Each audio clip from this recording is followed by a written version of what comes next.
Hello and welcome back to Shakesyear. We are working on Troilus and Cressida, and we get to hear from Paris again today in Act 2, Scene 2.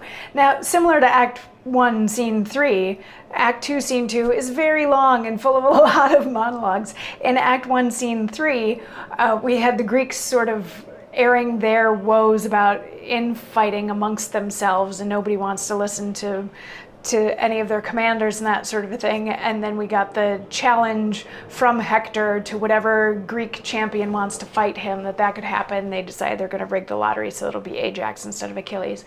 But now in Act 2, Scene 2, the great big debate is whether or not the Trojans should just give Helen back to the Greeks, because the simple act of returning her would end this war that's already been going on for like 7 years, and thousands of people have died on both sides. But the Trojans are really just concerned with how many Trojans have died. As happens in a war, you tend to care more about your own side than the other. So Hector and a bunch of others are of the opinion that yes, we should just give her back and be done with this. In part, I mean, Hector's also getting a little bit bored, but there is the argument that thousands of Trojans have died for her, and she's not even Trojan, she's Greek.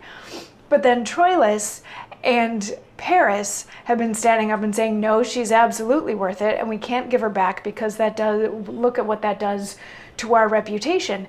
And yesterday we got to hear from Paris, who was like, you all encouraged me to go and do this, and you were all so happy when I brought her back. Like, what does it do now if we're to return her? And he's like, and you know what? Even if it was something that I could have done myself, which I can't because I'm not that good. I'm good, but I'm not that good.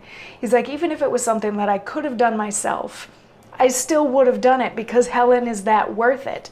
And Priam, the king, is like, but like, you still have her. You still get to enjoy her, literally and metaphorically, versus all of these thousands of Trojans who have died. Like, how can you equate one with the other? And Paris says, sir, I propose not merely to myself the pleasures such a beauty brings with it, but I would have the soil of her fair rape wiped off in honorable keeping her.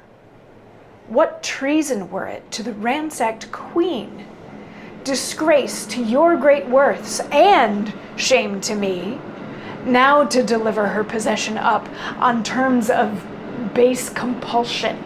Can it be that so degenerate a strain as this should once set footing in your generous bosoms?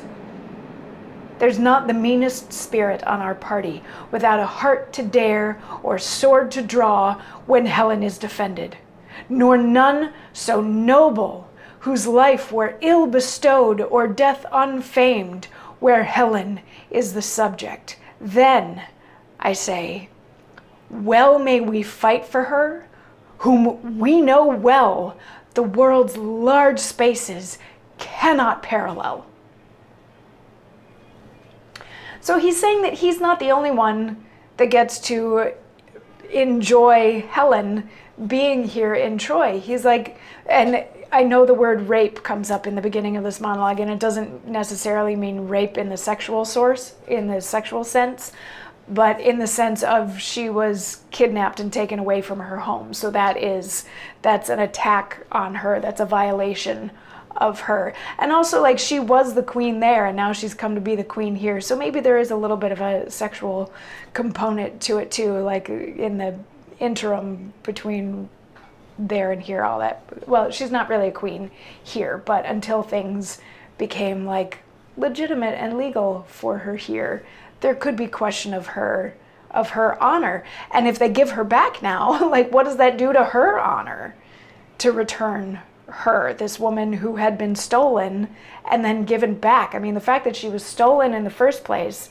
is a violation of her, but then to give her back is an even worse violation of her, because that reduces her worth in the eyes of both the Trojans and the Greeks.